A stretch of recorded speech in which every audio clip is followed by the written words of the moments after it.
He escuchado que esta será una de las conferencias pues más esperadas de Tijuana Innovadora. Vamos a cerrar el tema de filantropía y tenemos una de las conferencias que más expectativa ha causado por el público tijuanense. Nuestro personaje ha despertado mucho interés por su creatividad y su espíritu filantrópico que se extiende a muchos países. La conferencia se titula Capitalismo, consciente y el futuro de los negocios, a cargo de Blake Mycoskie. Seguramente muchos de ustedes han escuchado hablar de los zapatos Toms. Bueno, pues Blake Mycoskie es uno de los emprendedores más exitosos y reconocidos de los últimos años, debido precisamente a su compañía de zapatos Toms y el movimiento Uno por Uno. Se preguntarán ustedes, ¿cómo nació este movimiento? Bueno, cuando Mycoskie visitó Argentina en el año 2006, le llamó la atención el diseño de las tradicionales alpargatas, un tipo de calzado utilizado por siglos por los campesinos y la gente común en Sudamérica. También observó que en las zonas marginadas, miles de niños estaban expuestos a padecer enfermedades por falta de calzado, de modo que lanzó el movimiento Uno por Uno, y por cada par de calzado que se vende por parte de su compañía, la organización Amigos de Toms regala otro par a un niño necesitado. Tras vender los primeros 10,000 pares de zapatos, Mycoskie regresó a Argentina para entregar 10,000 pares a niños de escasos recursos. A través de los años, la iniciativa se ha extendido a más de 40 países, incluidos Haití y Etiopía. Toms ha entregado más de 1 millón de pares de calzado. Mycoskie ha recibido múltiples reconocimientos por su labor, entre ellos el Premio a la Excelencia Corporativa, entregado por la Secretaria de Estado del Gobierno norteamericano, Hillary Clinton. Vamos a recibir con la calidez y el entusiasmo que distingue a los tijuanenses a Blake Mycoskie.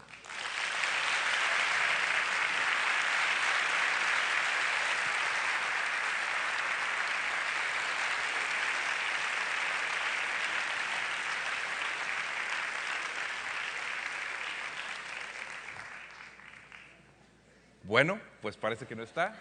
Creo que se estaba acomodando las alpargatas para poder salir.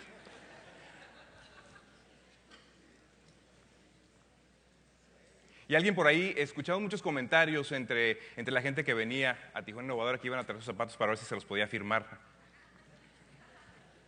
No creo que sea algo precisamente muy agradable, ¿no? Aquí le traigo mi zapato para que me lo firme. Y tengo 3 meses usándolo. ¿Ya está listo? Bueno, nos están pidiendo 1 minuto más. Yo creo que este minuto lo podemos dedicar a emular un poco las porras que nos ha inspirado don José Galicot, quien ha estado durante los últimos ya 3 años al frente de este movimiento de Tijuana Innovadora, y para que allá atrás las personalidades que nos vienen a acompañar desde otras partes del mundo nos escuchen, hay que repetirle que el único protagonista es ¡Tijuana! No, bueno. El único protagonista es ¡Tijuana! Yo creo que todavía damos para más. El único protagonista es ¡Tijuana! Un aplauso para ustedes, por favor.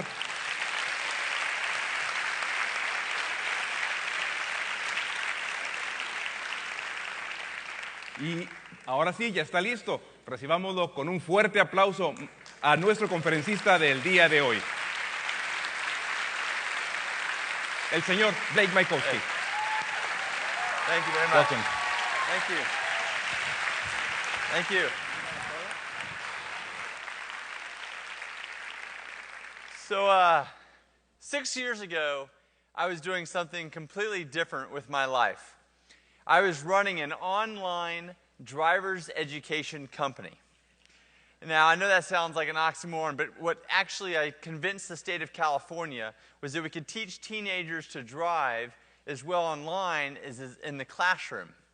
The great thing is that the state of California approved that. The bad thing was we all of a sudden had all these other competitors. So me and my business partners found ourselves working literally 70, 80-hour weeks, Saturdays, Sundays, sleeping at the office. And by the time we launched our online software program, I was completely exhausted. So I turned to my partners and I said, look, I got to take a break. I got to just totally shut down for a little bit. I want to go somewhere and really unplug. So I decided to actually go to Argentina.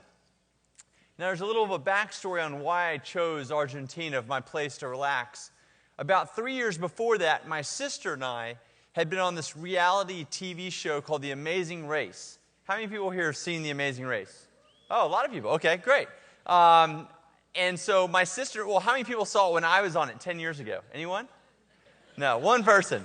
Okay, so for those of you who didn't see it, my sister and I raced around the world for 31 days, and the winners of this race on TV got $1 million. And after 31 days of racing around the world, my sister and I lost the $1 million by 4 minutes. 4 minutes. And the worst part is that it was my fault.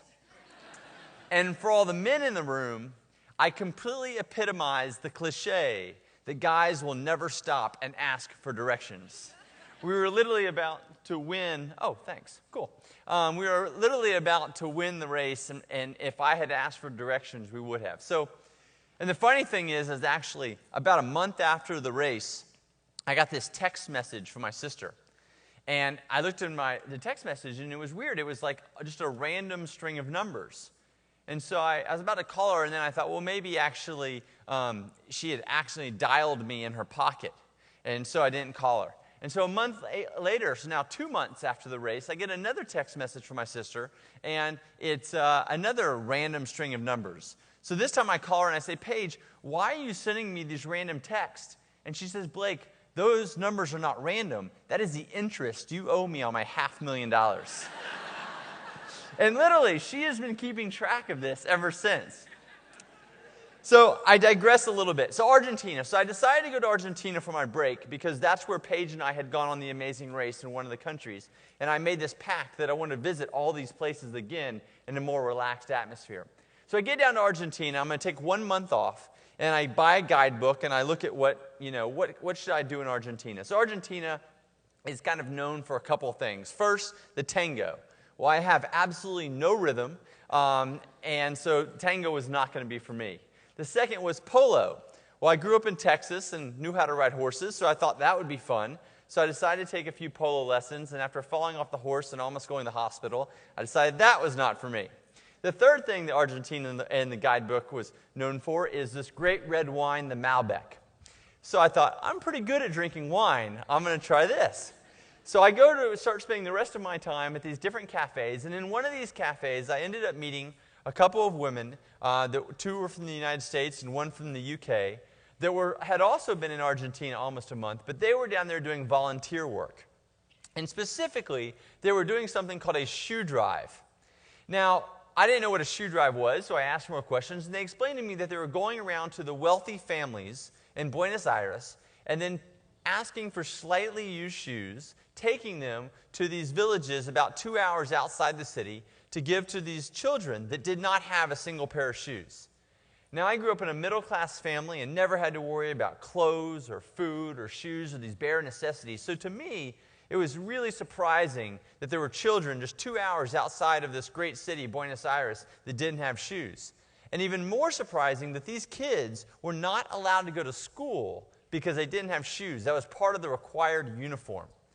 So I thought, well, you know what? I've been here for almost a month. I've been basically drinking wine and trying to play polo. I'm going to do something good. I'm going to go and help these women distribute these shoes. I had never done anything like this in my life. I was very excited. I went to this town, Los Pilitones, and when we got there, it was amazing. I mean, the town is not even the right word. I mean, this is a really, really impoverished area. It almost just looked like a trash dump, and people were living in these shantytown houses that were made of aluminum and cardboard. But these kids started running out of this project, and they were so excited because they had heard that they were going to get a pair of shoes. So we get out of the van, and we start distributing the shoes. And now we're not even giving them new shoes. We're giving them used shoes. And these kids were acting like it was Christmas Day. And their parents were so excited because they were seeing that these shoes was the ticket to their kids getting to go to school and protecting their feet. And so we distributed the shoes, and it was about 200 kids, and we left that day, and I was just filled up. My spirit felt so good. I had so much joy. It was so exciting. And I remember leaving the village and saying goodbye, just thinking, I want to help more. I want to do more. So that night I got home where I was staying, and my friend Alejo, who was my polo teacher, I was telling him about my day. and how excited I was. And he was very impressed and excited that I took a day of my vacation to do this. And we started talking, and towards the end of dinner, he said to me, he said, Blake, I have a question. If these kids need these shoes to go to school, and you just gave them a pair and it's their only pair, what happens when they run out of these shoes? I mean, kids' feet grow fast, and if this is their only pair, they're going to wear out of them fast. And you know, I hadn't thought of that, and we hadn't talked about that. I was so caught up in the joy of giving that I hadn't experienced that. And so I remember I didn't have an answer, and it bothered me, because I thought, well, shoot, I mean, that's a critical thing. And if this nonprofit can't get more shoes, then these kids are going to go without, and then at the end of the day, we actually didn't do anything good. So I went to bed that night and had trouble sleeping. I mean, I remember drifting off to sleep and waking up early and still bothered by this question. So the next morning, I don't know how you guys are, but the only time I ever have a good idea in the day is in the morning with some coffee and writing in my journal or a cup of tea. And I was doing that, and I started thinking about how I could help when I came back to Los Angeles, and how I could maybe get my friends involved. And naturally, my ideas and thoughts started leading towards charity. But then, as I started writing about it, I realized I had no experience in charity. But what I had a lot of experience is in starting a business. I had started 5 companies since I was 18 years old. I was 29 at that time. And I loved entrepreneurship. I loved the idea of starting a business to solve a problem. And so I thought, you know, instead of starting a charity to give these kids shoes that would be dependent on donations, what if I started a for-profit shoe company where every time we sold a pair of shoes, we would give a pair, 1 for 1. Make it really easy. No percentages, no weird accounting. Just you buy a pair of shoes, we give a pair of shoes. And so I had this idea, and I was writing about it into my journal that morning, and sure enough, Alejo comes to get me for breakfast, and without really thinking about it, I told him my idea. And he is a very enthusiastic young guy, and he got so excited about this idea that he basically convinced me that I had to do it. So now I'm supposed to go back home in about 3 or 4 days. I've been almost my whole month on vacation, so I'm a little confused at what to do. I mean, I really want to stay in Argentina and think about this idea some more, but I have this other fast-growing software company at home. So I call my partners and I say, look, guys, I know I'm gone for almost a month. I need 2 more weeks. I want to see if I can get this traditional shoe, the Alpargata, and kind of remake it for the U.S. market, because if I can sell these shoes, I can help these kids. And I explained the story, and they said, okay, fine, but you've got to be back to work in 2 weeks. I said, okay. So I spent 2 weeks with Alejo, and we met some small artisan shoemakers with, you know, factories the size of a normal 2-car garage. And we were able to make about 250 samples, which were the original Toms. And they were a simple canvas slip-on shoe, just like you see up here on the screen. And we made them, and we brought them back to Los Angeles. Now, Alejo stayed in Argentina with kind of high hopes that I'd be able to sell these shoes by Christmas. So I'm thinking in 6 months, I'm going to sell 250 pairs to my friends and family, maybe a local store in LA. And then once I do, I'm going to come back, and we're going to give all these kids a new pair of shoes for Christmas. That would be a beautiful thing. So I got back, and I got back. I had 2 problems, basically. The first was I had to get back to work, so I didn't have a lot of time. And the second is I knew nothing about the shoe business. I mean, I knew, you know, enough to get the shoes made, but I didn't know how much to charge, you know, what stores to sell in, anything about shoes. But what I did know is that every woman in my life spent a lot of money and a lot of time on shoes. So I decided to have this kind of creative dinner party. I invited a bunch of my sister's girlfriends over for dinner, but when they got to my apartment, instead of dinner on the table, I had all these bright colored shoes. So I told them, I said, look, here's the deal. I'm thinking of starting a shoe company. There's this really cool shoe in Argentina. I want to bring it to the States. I've redesigned it a little bit. Tell me what you think. Now, I purposely did not tell them about the cause, the mission, the reason, because I wanted to see what they thought of just the shoe before I told them about the kids. So I'm watching these women in my living room of my apartment, you know, trying on shoes, and they're, you know, saying positive things, that they're comfortable, that they're cute. They're talking about what outfit they would wear them with. I mean, these were all very good things. But then I took out some pictures from the village, and I told them about the kids that couldn't go to school. And I've never seen women so excited to buy a pair of shoes in my life. It was awesome. I sold all of them at least 2 pairs, and they promised to tell their friends about the little website that I had created. But they also gave me some other really important information. They said, Blake, if you're going to get this launched and you're going to get people to care about it, you've got to get it in the right stores. Because if you get it in the right stores, people go to those stores, they'll see it, they'll learn about the story, they'll tell their friends, and that will be really important. So they told me about a store in Los Angeles where a lot of kind of new trends and fashion and things started. And I went to that store, and luckily, the buyer loved the story as well. Her name is Courtney. And she said, look, how many pairs do you have to sell? And I said, I got about 230, because I'd sold about 20 on our website by then. And she said, okay, I'll buy 80 pairs, but I've got to be able to tell your story, because the shoes are great, but the story is what's really great. So I gave her this picture of me and one of the kids from the village. She put it in the front window, and underneath it, we wrote on a piece of cardboard, with every pair purchased, Tom's will give a new pair of shoes to a child in need, 1 for 1. She took 80 pairs. I was so excited. I'd sold 1/3 of my inventory, and I'd only been home for 3 weeks. This is exciting stuff. So I go back to my regular job at the software company, and everything is great. About a week and a half later, I get a call from a woman named Booth Moore. Now, Booth Moore is the leading fashion writer for the Los Angeles Times. She happened to be in the store, saw the picture, read the story, and she couldn't believe it. She said, are you really going to give a pair of shoes every time you sell a pair, and your shoes are only $40? I said, yes, that's the plan. I told her the whole story. She said, this is great. I want to get this in my column. So I sent her a picture on email of one of my favorite pairs of Toms, and she promised to get it in the column. So not that Saturday, but the next Saturday, on the cover of the LA Times calendar section, there were 2 headlines. The first was Da Vinci Code opens with $300 million in box office sales. Big news in LA. The second was Tom's shoes. Now get this. We sold 2,200 pairs of Toms on our website before 2 o'clock that afternoon. But I only had 140 pairs in my apartment. So this is the first of many supply chain problems to come. 2,200 pairs. It was unbelievable. And what was really funny is I had set our website to send me an email every time we got an order. And that was really cool. And it was like my mom ordered a pair, email. My buddy from college ordered a pair, email. Like it was very affirmative to get these emails throughout the day because we were selling 2 or 3 pairs a day. But 2,200 was chaos. I'll never forget, I woke up that morning and I had a BlackBerry back then. And I turned it on and it just started vibrating uncontrollably. And I don't know if you've ever had this happen when you're getting so many messages at once, you can't change the screen. So I put it on the table, and now it's spinning around like it's possessed. And after 20 minutes of spinning around, I don't know why, it dies. So I still don't know what's going on.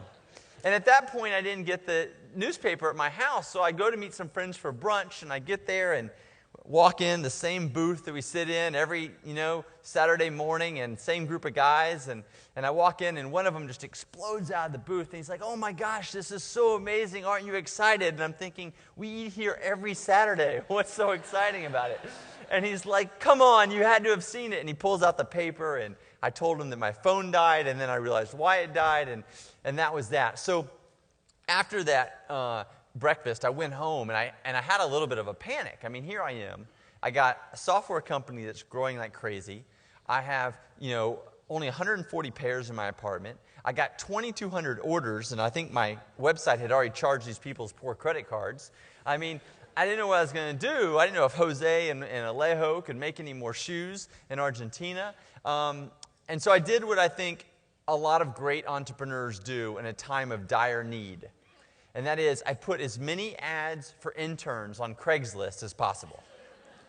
And that worked. By the next Saturday, I had 12 intern applicants that were coming for their interview at the Tom's headquarters, which, of course, is my apartment.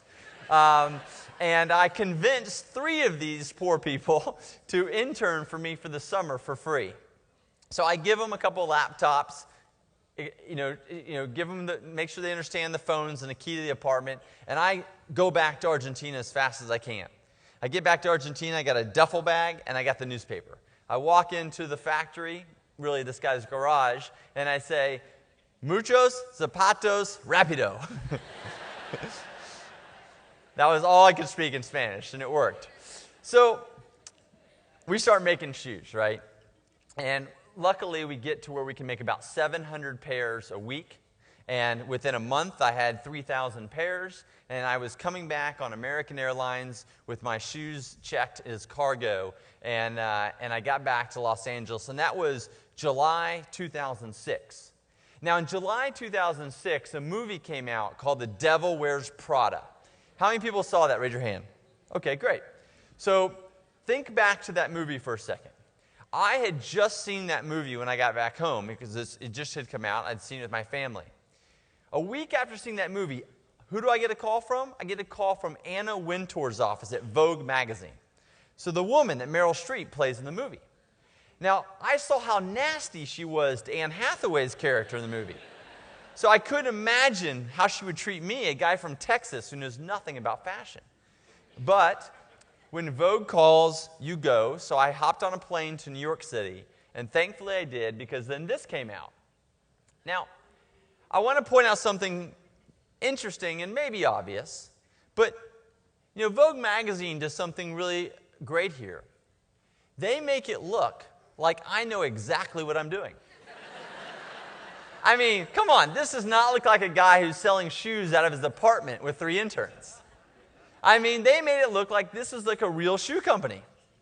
And because it was Vogue and because they made me look so good, all of a sudden, everyone believed it was a real company, and we started getting calls from, big retailers like Nordstrom's and Macy's and Urban Outfitters and Neiman Marcus. And we also started getting calls from, Paris and London. I mean, it was unbelievable. This one article just changed everything. And I'll never forget after the article came out, because in my apartment, we had this one cordless phone that was our business line. And I don't know if you guys remember when we all had cordless phones, but if you left them off the charger for very long, they would start beeping, right? And it was such a pain, and this was at a really bad battery life, so we had a rule that the phone always stay on the charger. And whoever was closest to the phone would answer the phone. So it didn't matter if it was me or one of the interns, whoever's closest answers. So about 2 weeks after this article comes out, I get a phone call. And I'm closest to the phone, so I answer it. And I say, "Hi, this is Blake, Tom's Shoes." And the person on the other end says, "Oh, yes, great. I need to order 100 pairs of women's Toms. I need red, I need navy, I need natural, and I need them to go out today." And I'm thinking, whoa, like 100 pairs, that's a big order for us. And I don't really have any shoes because we've sold out because of the article. So I said, "Sir, first off, where are you calling from, and who are you?" He said, "I'm sorry, I'm a little under pressure." I forget the person's name, but he says, I'm calling from the corporate office of Nordstrom's in Seattle." Now, I don't know a lot about shoes, but I know Nordstrom's like the holy grail in shoes, right? And this guy was calling me in my apartment. So I'm like so excited, but then I'm realizing I don't have any shoes. So I said, "Sir, this is awesome. I'm a big fan of Nordstrom. Thank you for calling, but I can't send out those shoes tomorrow. Actually, I can't really send them out probably for 6 or 8 weeks because we're completely sold out." And he says, "No, I don't think you understand. This is Nordstrom calling. Like, bump someone else's order. Like, this is important." And I said, "Sir, I understand how important it is, but like, I don't have any shoes to send you. I can't bump someone else's order." So at this point, this guy gets mad and frustrated. And he says to me, he says, "Listen, buddy, if you can't help me, put me in touch with the sales department." Now, I'm standing here with a cordless phone that's about to start beeping any second now, looking at my 3 interns eating breakfast tacos, at the kitchen table. And one of them had been overhearing the conversation, and so she says, "Come on, give me the phone. So I toss her the phone. She catches it without even pausing. She says, "Hi, this is Liza in sales." Now, I don't know if it was her voice or more soothing or calming, but she somehow calmed this guy down and convinced him and explained to him that, even though Vogue makes it look like this big company, truly, he was just talking to the founder, and she's an intern, and there's only 2 more interns, and that's it. And so luckily he allowed us to ship the shoes, I guess 6 or 8 weeks later. And today, Nordstrom is our biggest customer. So it's pretty amazing how it got started. And that summer, we sold 10,000 pairs out of my apartment. 10,000 pairs. So what's there to do next? Well, it's time to go give away the shoes. So I decided that I needed as much help as I could get. I had no idea how we were going to do this. There's a lot more shoes than I ever anticipated.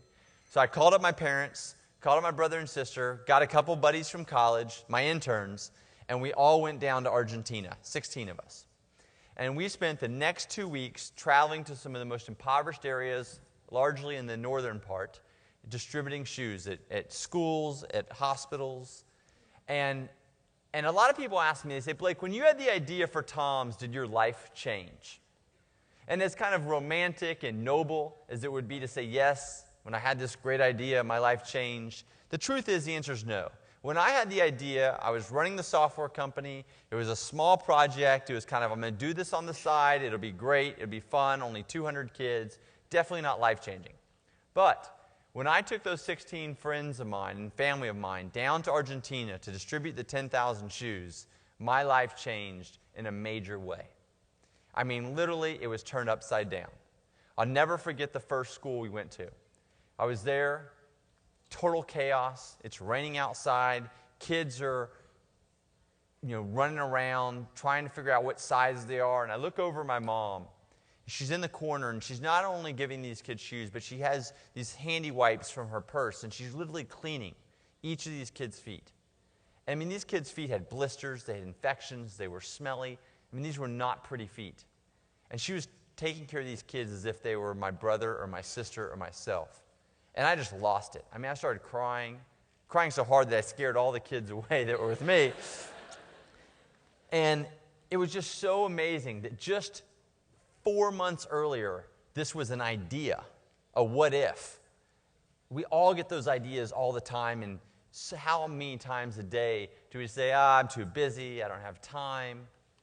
But I acted on that one idea, and because of that, I was with my mom having the most intimate experience I've ever had with her and in my life. So a week later, we're still doing this. I've cried many times now. I'm getting into it, though. We're starting to get the flow. We've already given 6,000 shoes away. Everything is awesome. And we leave this clinic, go to the next clinic. I have a box full of the rest of the shoes left over, and this woman comes running around the corner crying and speaking out in Spanish to me very fast. I can't understand her. I don't understand. There's 3 boys with her. They all have brand new Toms on.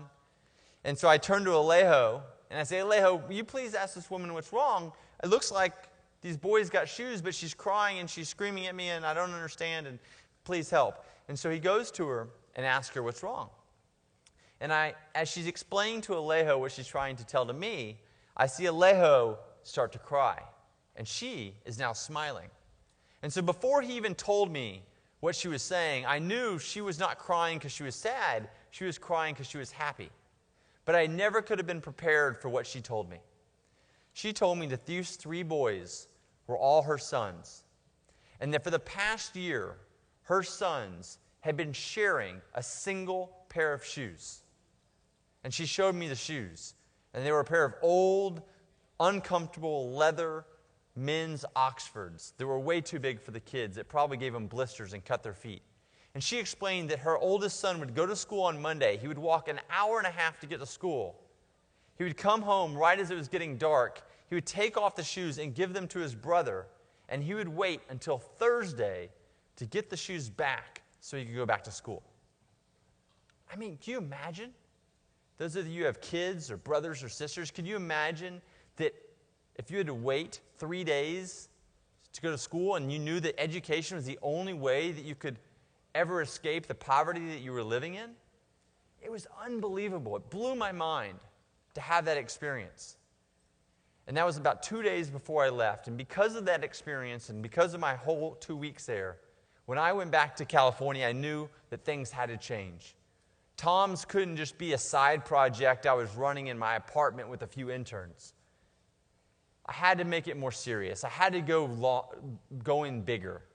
So I sold my interest in my software company. I had about 33% ownership. It was doing extremely well, very profitable. And I took every single penny that I got in the sale of that company, and I put it into a Tom's bank account. And I started hiring people who actually knew what they were doing.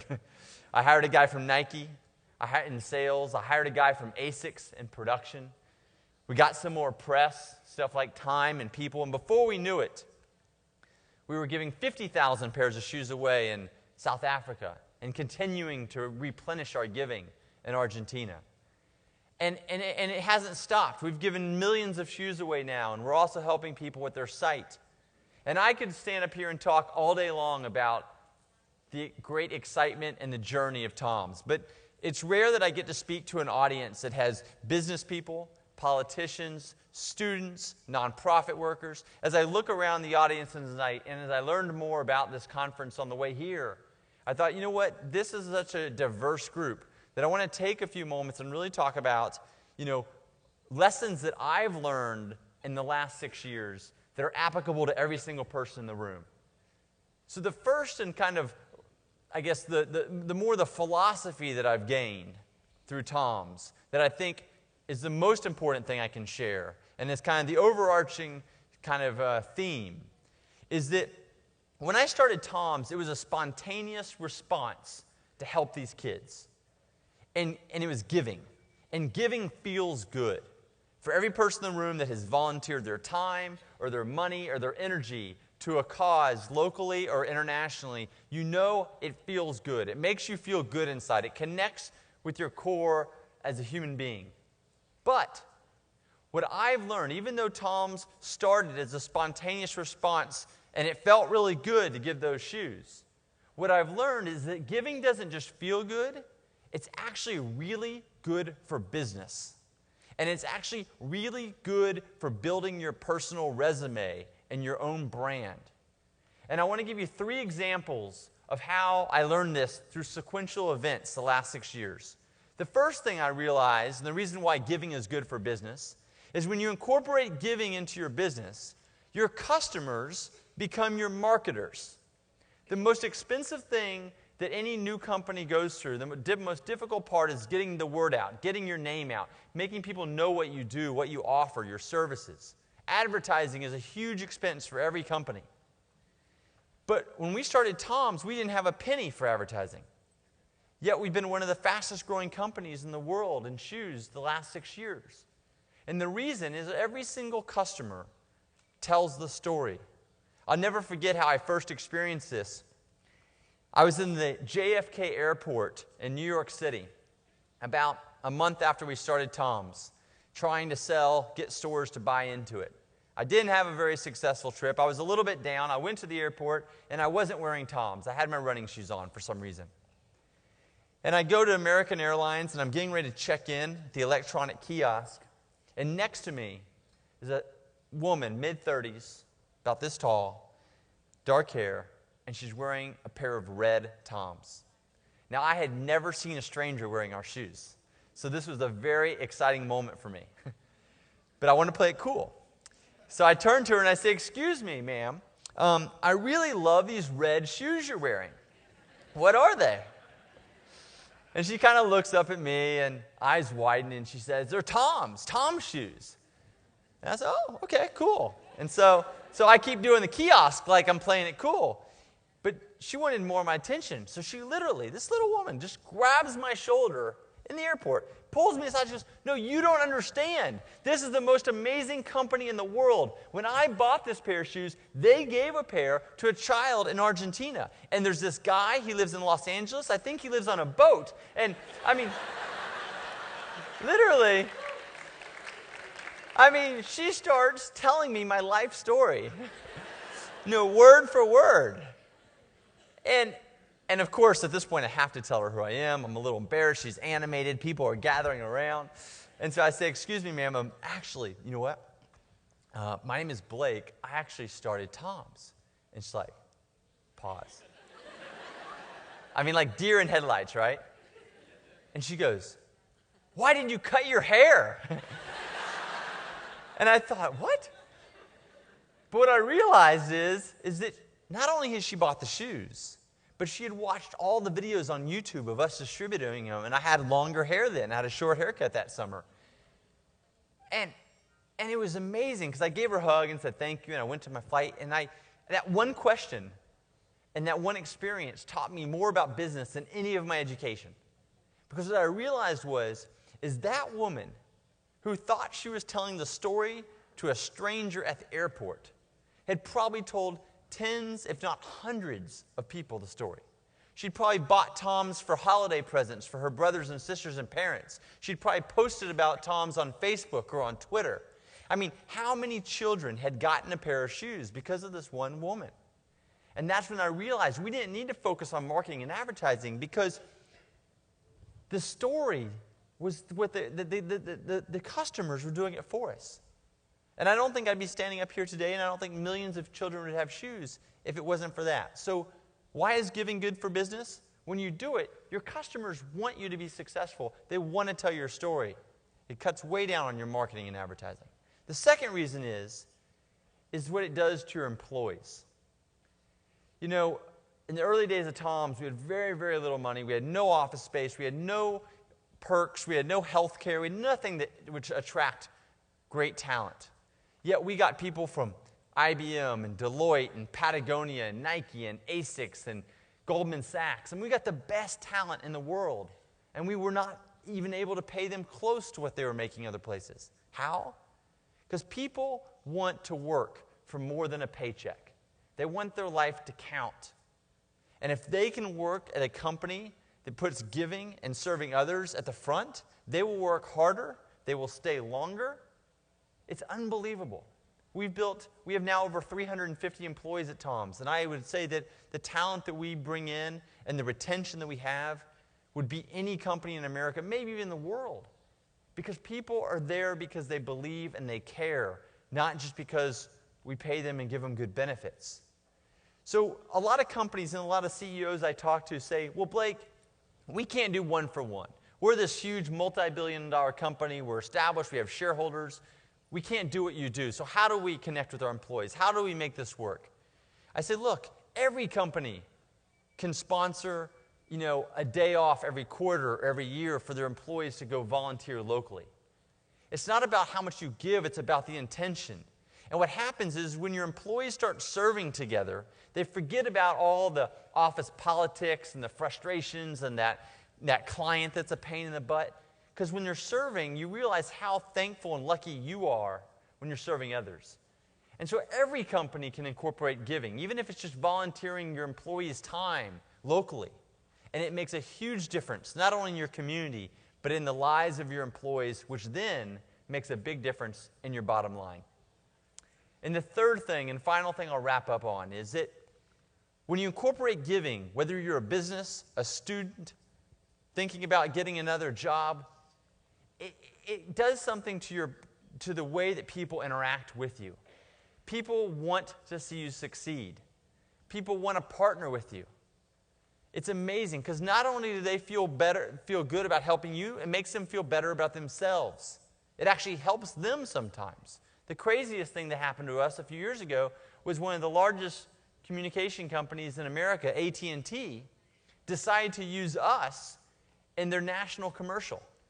They basically came with me on a shoe drop to Uruguay. They filmed it, and they told how AT&T, which I use every day to communicate when I'm in all these places around the world, how that helps me run my business, which helps kids get shoes. It was the most successful commercial they had had in years.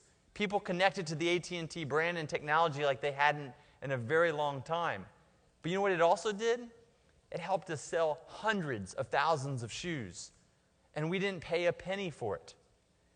But AT&T did this because they recognized that it was a way for them to connect to their consumers. It was a way for them to make technology come to life in a humane way. But it was also a way for them to help us. And other people that have incorporated giving into their life, whether they're a student or business, have told me similar stories of once they started giving, once they started serving, people out of nowhere would help them in ways that they'd never been helped. They would give them assistance. They would be rooting for them. So it can affect everyone. So my message is simple, is giving feels amazing. I've had more fun the last 6 years than I've ever had in my life. I've been to so many countries. I've slept in some really weird and interesting places. I've eaten some really weird food and gotten very sick. But I've had the greatest time of my life giving and serving, and it feels good. And if that's the only reason you do it, that's great. But it doesn't just feel good. It's also really good for business and really good for building your personal brand. Thank you very much.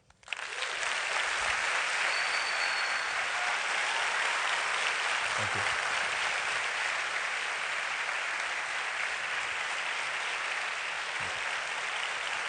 Thank you very much.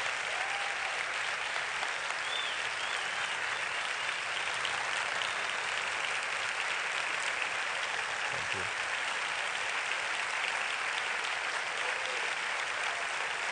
Thank you. Thank you. Thank you very much. Do you have time for 2 questions? Sure, yeah. Tenemos tiempo únicamente para 2 preguntas, una de cada lado. Así que la primera persona que llegó al micrófono, esa es la que va a hacer la pregunta. Aquí tenemos a la primera, por favor. Mr. Mycoskie, first and foremost, it's been truly an honor to hear your experience, other than reading it or watching you on a TV show. I've heard about your company for about 5-6 years too, in one of the college campus initiatives, and it's really inspired me. So, also congratulations on your recent wedding. I was at Tom's headquarters. I got married a month ago.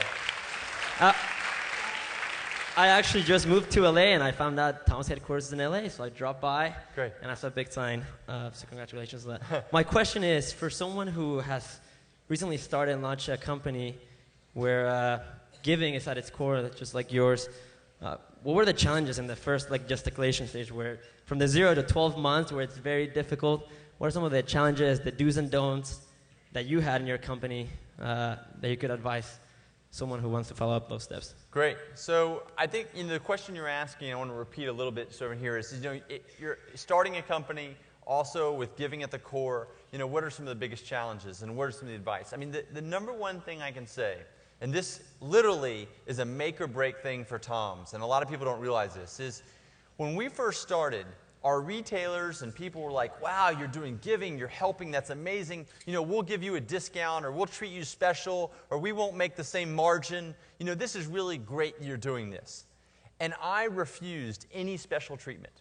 And the reason I refused any special treatment is because if, let's say, Nordstrom's only made a certain margin on us, a lower margin because of the charity, well, that's not sustainable. So eventually they're going to be, their buyers and their business people are going to say, look, we make more money on Nike than Tom's. We're putting Nike in the front, not Tom's. And so the temptation when you're starting something with giving included in it is to kind of use the charity as a way to get kind of special business terms. Now, it's great to get promotion like the AT&T commercial, and I say do that all day long. But when it comes to the core business, make sure that you're building your business model in a way that is sustainable, as if you were just a regular shoe company or a regular water company or a regular food company or whatever. Because if it's not built the exact same way, eventually your suppliers and your vendors will have to get back to the regular business and they'll forget about you kind of like it was just a charity. So that's my main advice, is really operate as a normal business, but use the giving to help with the promotion and all that. Great. Thank you. Thank you. One more?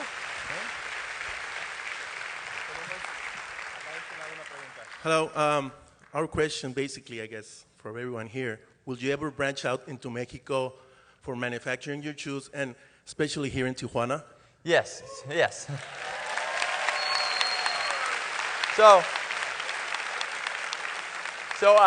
So right now we're in the process of finding a partner. When we do any countries internationally, we always use a distributor or a partner because we feel that they understand their country better than we do. And so I asked my team, I knew that question, of course, was going to come up. So I asked the team, and they said that right now they're in the process of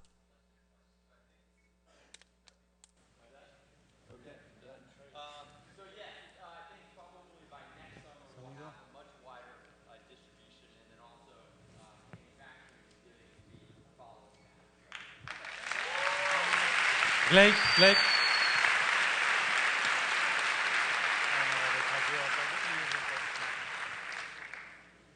We were going to ask you that, to do something here. I represent 2,000 volunteers from Tijuana Innovadora. And as you started your company with volunteers, we always think that volunteers suffer. And in order to change that, we want to make something different today to give you a present, something to remember. And I want 5 girl volunteers. You see all the girls in blue? Sure. 3 de acá y 2 de acá, mujeres, vengan vengan a entregarle a Blake. You see now they run. Thank you very much. Nice to meet you. Oh, great. So, Blake, are these the new designs or? You know what? This is one of our oldest designs, and we've made hundreds of shoes, and I still only wear this color. So, well, I'm superstitious, I think. Your story is inspirational. Thank you. We want you to repeat that story here in Tijuana. Thank you. We will support you, and we have a great team. Don Jose Galicot, he's the founder of the Tijuana Innovadora. Great. And we want you to feel at home. Thank we want to be in touch with you, and we really appreciate your help. Great. Tomás wants to do something for you. Well, Blake, normally our keynote speakers have received one sculpture. By the way, the designer of this beauty is right here. It's a genius named Jack Thank you Wiener. very much. But I talked to the board of Tijuana Innovadora and said, well, Blake has to be different because it's 1 for 1. So we have another one for Alejo. Yay, great, thank you. And as long as this is another Spanish you have to learn. I'm a Tijuanian that was born in Texas. Ah, thank you very much. Wonderful.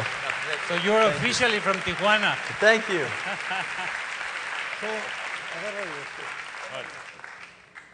Oh, yeah, sure. Venga, chicas.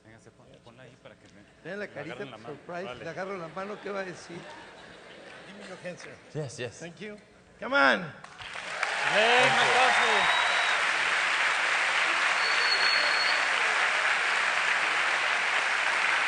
Thank you.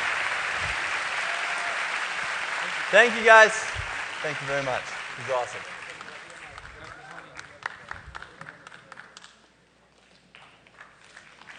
Thank you. Thank you.